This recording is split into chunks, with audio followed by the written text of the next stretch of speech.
Yann Vauzel, bonjour. L'entreprise Legrand lance officiellement sa fondation. Son but, agir contre l'exclusion liée à la perte d'autonomie et à la précarité électrique, mais aussi favoriser l'éducation et l'emploi au sein de la filière électrique. Cette fondation, sous l'égide de la fondation Agir contre l'exclusion, est déjà engagée sur plusieurs projets, notamment Bien vieillir chez soi, un projet pilote pour accompagner les bailleurs sociaux dans le domaine de la perte d'autonomie.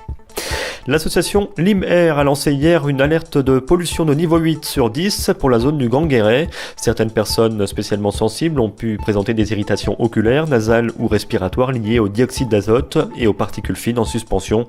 Ce matin, la mesure de la pollution est retombée au niveau 5 dans cette zone. Comme prévu, des personnels de la Poste de notre région ont manifesté hier à Tulle. Ils dénoncent notamment la façon dont la Poste se réorganise en supprimant des emplois, en précarisant les situations. Partis du siège de la direction régionale, les manifestants ont rejoint la préfecture de Corrèze où ils ont remis une motion au préfet.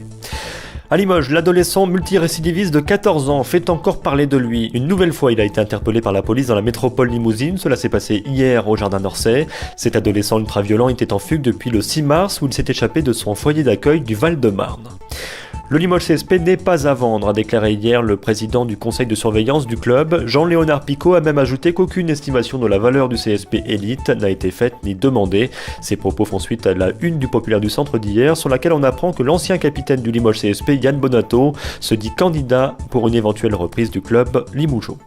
Et puisque l'on parle du Limoges CSP, sachez que le club joue à Nanterre demain dans le cadre de la 22e journée de Pro A. Basket toujours, mais en Ligue 2 féminine, les filles du Limoges ABC accueillent Calais demain à 20h. Foot, en CFA2, Limoges reçoit Balma demain soir à 20h. En division d'honneur demain soir également, il reçoit Bressuire. Guéret se déplace à La Rochelle, Brive à Chauvigny, Aix-sur-Vienne à Cognac et Fétia à Saint-Jean-d'Angély. Et puis en U19 promotion d'honneur, en Bazac Saint-Priest-Orion se déplace à Fétia dimanche. La rencontre débute à 13h15. Rugby fédéral dimanche, en fédéral 1, Limoges reçoit Andaille et Tulle se déplace à Montauban. En fédéral 2, Île accueille Libourne et Saint-Junien se déplace à Castel-Sarrazin. Et puis en fédéral 3, Ussel reçoit Pouge-la-Charité et Guéret se déplace à Châteauroux.